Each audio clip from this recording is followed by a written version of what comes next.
Hello बच्चों, कैसे हो आप लोग। स्वागत है आप लोगों का हमारे YouTube चैनल कॉन्सेप्ट सिग्मा में। मैं अनिल कुमार आज आपको पढ़ाने वाला हूँ 12th क्लास की अकाउंटेंसी। 12th क्लास की अकाउंटेंसी में जो चैप्टर पढ़ रहे हैं वो चैप्टर है हमारे पास डिबेंचर्स। डिबेंचर्स शेयर जैसे ही होते हैं पर शेयर नहीं होते। शेयर क्यों नहीं होते? क्योंकि डिबेंचर्स जो हैं वो लोन है और शेयर्स जो हैं वो मालिकों का पैसा है। तो ये फ़र्क है दोनों के अंदर, बेसिक ये फ़र्क है। बाकी दोनों के अंदर काफ़ी हद तक सिमिलैरिटीज़ है। डिबेंचर्स भी एक प्रकार से डॉक्यूमेंट है, फाइनेंशियल डॉक्यूमेंट, और शेयर्स भी एक प्रकार से फाइनेंशियल डॉक्यूमेंट है।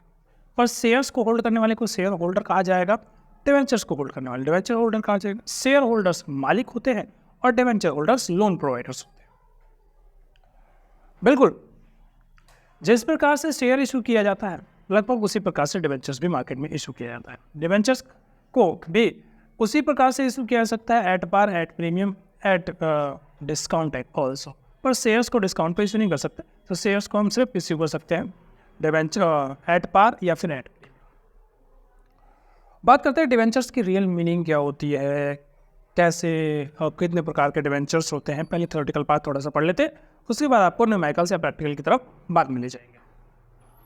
चलिए, मैंने यहाँ डेफिनेशन लिखी है डिबेंचर्स। डिबेंचर्स को हिंदी में कहते हैं ऋण पत्र, तो मैंने ऋण पत्र लिख दिया। कभी कभी क्या होता है कि कुछ लोग जानने के इच्छुक होते हैं कि हिंदी क्या होती है इसकी। तो debenture is a debt instrument. Debenture एक डेट इंस्ट्रूमेंट है। डेट इंस्ट्रूमेंट का मतलब एक ऐसा कागज या फिर ऐसा सुनिए, एक ऐसा डॉक्यूमेंट है जो डेट को एक्नॉलेज करता है। डेट एक्नॉलेज करता है, उसे आप डेट इंस्ट्रूमेंट कहते हैं। It is a written document. Written document acknowledging the debt issued by the company. Issue कौन करना है? Company. Carrying interest rate and other terms. इस पे इंटरेस्ट रेट कैरी किया जाता है, मतलब इंटरेस्ट रेट इस पे छपा होता है कि कितना इंटरेस्ट आपको मिलेगा, और साथ में अदर टर्म्स भी इसके ऊपर छपे होते हैं। अदर टर्म्स में क्या हो सकता है कि रीपेमेंट कितने सालों बाद करनी है, कन्वर्ट करवा सकते हैं या नहीं करवा सकते, रजिस्टर्ड है या अनरजिस्टर्ड है, ठीक है। इस प्रकार से इसमें बाकी टर्म्स भी स्पेसिफाइड होते हैं। डिबेंचर जैसा ही एक और चीज, डिबेंचर के बाद मैं बताने वाला हूँ कूपन रेट। कूपन रेट क्या होता है? कूपन रेट इंटरेस्ट रेट होता है। जैसे हम अभी पढ़ेंगे ना आगे, तो कहीं पे लिखा आएगा 9% डिबेंचर, 12% डिबेंचर। तो 9% डिबेंचर, 12% डिबेंचर, ये 9% और ये 12% जो है ना, इसको कहा जाता है कूपन रेट।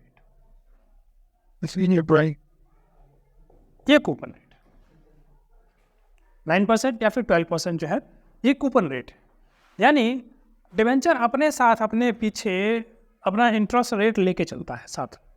तो इसलिए हम जब कभी भी अकाउंट बनाएंगे, अकाउंट लिखेंगे, तो उसमें 9% डिबेंचर अकाउंट लिखेंगे, 12% डिबेंचर अकाउंट लिखेंगे, ऐसे लिखें, ठीक है, ताकि स्पेसिफाई हो सके। कई बार ऐसा होता है कि एक ही कंपनी कई प्रकार के डिबेंचर इशू करती है। 9% का वाला डिबेंचर इशू किया, 10% वाला डिबेंचर इशू किया, 12% वाला डिबेंचर इशू किया, कितने परसेंट का भी डिबेंचर कंपनी इशू कर सकती है। अब तो हर एक प्रकार का डिबेंचर को अलग अलग कैटेगराइज करने के लिए उसके साथ उसका रेट ऑफ इंटरेस्ट चिपका देते हैं कि भाई ये रेट ऑफ इंटरेस्ट वाला है, ये रेट ऑफ इंटरेस्ट, ताकि डिफ्रेंशिएट हो सके डिबेंचर्स के बीच में।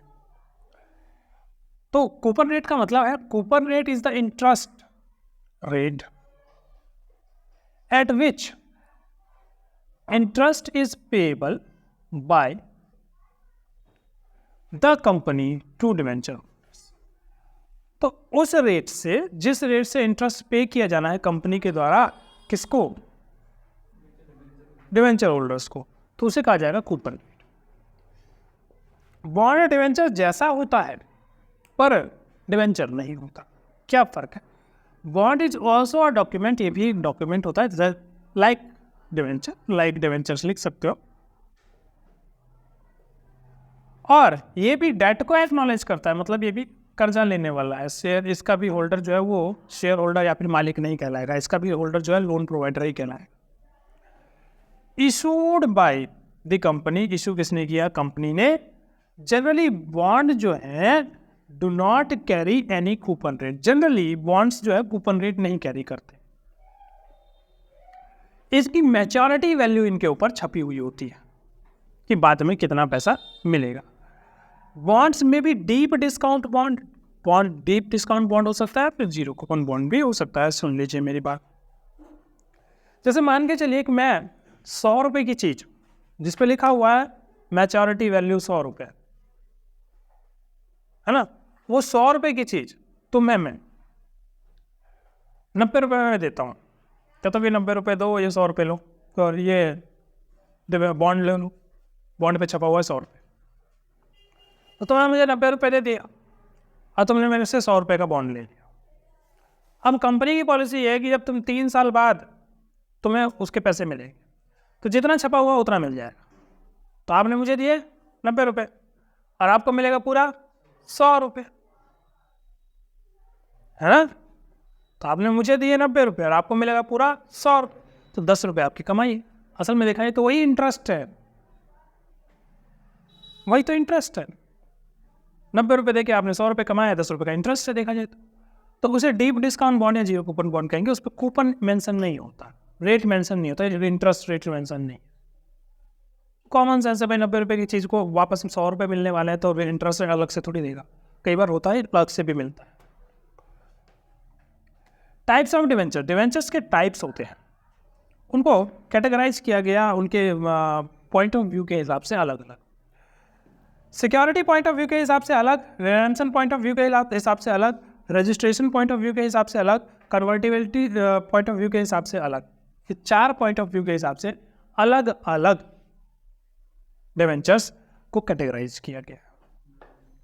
डिवेंचर्स में भी सिक्योरिटी पॉइंट ऑफ व्यू के हिसाब से देखा जाए तो 2 प्रकार के डिवेंचर्स बनेंगे, एक सिक्योर्ड और एक अनसिक्योर्ड। सिक्योर्ड का मतलब secured upon charge of assets. ठीक है, मतलब चार्ज ऑफ असेट्स।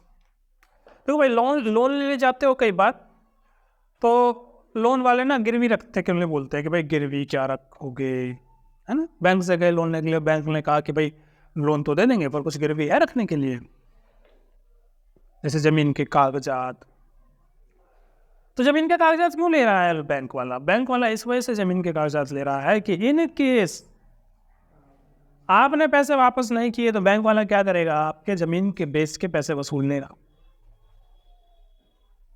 ठीक है, तो जमीन वाला सिक्योर्ड है, मतलब बैंक वाला सिक्योर्ड है। किस बात से बैंक वाला सिक्योर्ड है? बैंक वाला सिक्योर्ड है कि भाई मेरे पैसे सिक्योर्ड है, मैंने 10 लाख का लोन दिया है, 50 लाख की जमीन के कागज पड़े हुए हैं मेरे पास, मेरे पैसे कहीं नहीं जाएंगे, ब्याज सहित वसूल लूंगा मैं। ठीक है, तो इस प्रकार से कंपनी जब डिवेंचर इशू करती है तो कोई व्यक्ति डिवेंचर क्यों खरीदेगा यदि सिक्योर्ड ना हो तो? कई हालांकि डिवेंचर्स को लॉ भी गवर्न करती, ठीक है, सिक्योरिटीज है, एफसी मतलब SCRA है, सिक्योरिटीज कॉन्ट्रैक्ट एक्ट वगैरह है हमारे पास, तो वो लॉ के अंतर्गत भी सिक्योरिटी गवर्न होती है। ऐसी बात नहीं है। डिवेंचर यदि किसी कंपनी ने इशू किया तो बहुत सारे प्रोसीजर्स होते हैं जिनको फॉलो करना पड़ता है, बहुत सारे कानून होते हैं वो फॉलो करना पड़ता है, बहुत सारे फाइलिंग्स होती हैं जो करनी पड़ती है सरकार को। तो जनरली डिवेंचर्स जो होते हैं इस लीगल पॉइंट ऑफ व्यू से देखा जाए तो सिक्योरिटी होते हैं, पर यदि कोई लीगल पॉइंट ऑफ व्यू से भी देखा जाए और फिर भी यदि कोई नहीं देता है पैसे वापस, इसीलिए कई बार कंपनियां जो है वो सिक्योरिटी भी रखती है अपने साथ। जैसे मैंने डिवेंचर इशू किया तो आप नहीं खरीदोगे, बोले भरोसा नहीं है पैसे वापस मिलेंगे या नहीं मिलेंगे। मैंने कहा चलो तुम्हें भरोसा नहीं है ना, एक काम करते हैं, कंपनी की बिल्डिंग गिरवी तुम्हारे डिवेंचर के लिए, तुम्हें डिवेंचर नहीं दे पाएंगे ना हम पैसे, कंपनी की बिल्डिंग बेच के तुम्हें पैसे देंगे। तुम्हारे डिवेंचर के ऊपर चार्ज किसका? कंपनी की बिल्डिंग का। ठीक है, अब जब कभी भी किसी भी वजह से मैं कंपनी की बिल्डिंग नहीं बेच पाऊंगा,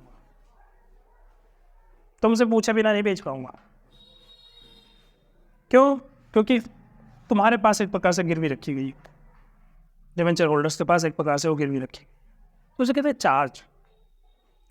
तो secured upon charge on off assets, charge of assets के ऊपर सिक्योर्ड होता है। अब इसके 2 चार्ज होते हैं, चार्ज होता है एक फिक्स्ड और एक चार्ज होता है फ्लोटिंग। फिक्स चार्ज क्या होता है कि ये वाला असेट्स तुम्हारे लिए गिरवी, ठीक है। फ्लोटिंग चार्ज क्या होता है? फ्लोटिंग चार्ज ये है कि कोई स्पेसिफाइड असेट्स जो है वो गिरवी नहीं है, बट यदि हम पैसे नहीं दे पाते हैं तो तुम हमारे असेट्स को बिकवा के अपने पैसे ले सकते हो। कोई भी असेट्स बिकवा देना हमारा, कोई स्पेसिफाइड असेट्स नहीं। तो स्पेसिफाइड असेट्स नहीं है तो फिर फ्लोटिंग,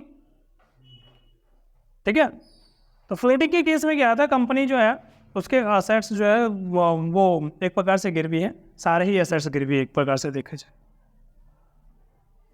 और फिक्स वाले में क्या है कि सिर्फ एक पर्टिकुलर असेट्स जो है वो गिरवी है। नो सिक्योरिटी, अनसिक्योर्ड डिवेंचर में किसी प्रकार की कोई सिक्योरिटी नहीं मिलता, कोई चार्ज नहीं होता। मिल गए तो मिल गए, नहीं मिले तो नहीं, भूल जाओ। इसे कहते हैं सिक्योर्ड डिवेंचर, इसे unsecured debenture. Redeemable debentures, redeemable debentures जो है redeemable after a period of time, एक स्पेसिफाइड पीरियड ऑफ टाइम के बाद डिवेंचर्स को रिडीम किए जाएंगे, ठीक है। Repayment only at winding of winding up of company।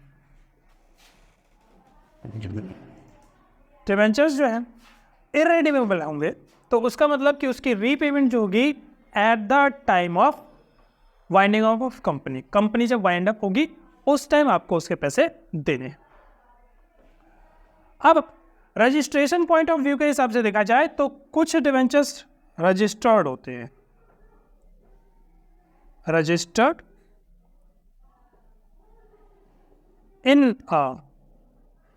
in the name of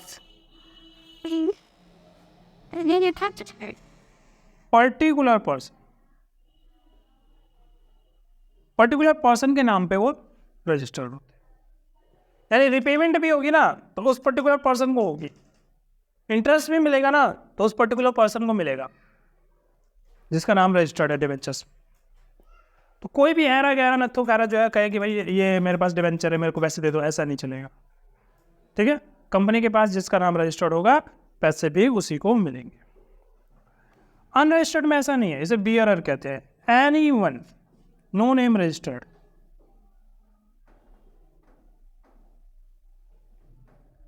it can be transferred.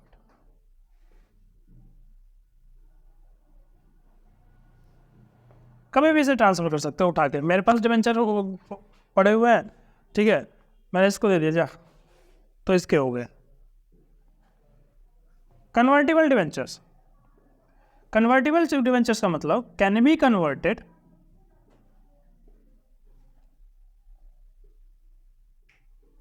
into shares। non-convertible debentures cannot be converted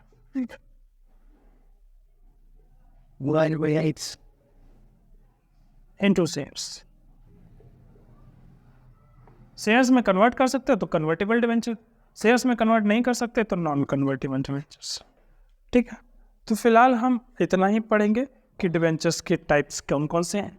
उसके बाद हम आपको बताएंगे कि डिवेंचर्स में इशू कैसे करते हैं डिवेंचर्स को, at par, at premium, at discount, या फिर लमसम के लिए इशू किया जाए, या फिर इंस्टॉलमेंट में पैसे मिल रहे हैं उसके लिए इशू किया जाए। तो वो वाला हिस्सा आपको अगली क्लास में, अगली वीडियोज़ में बताएंगे। तो उम्मीद है जितनी बातें आपको बताई गई हैं वो समझ में आया होगा। वीडियो को देखिए, लाइक कीजिए, शेयर कीजिए और चैनल को सब्सक्राइब कीजिए। धन्यवाद।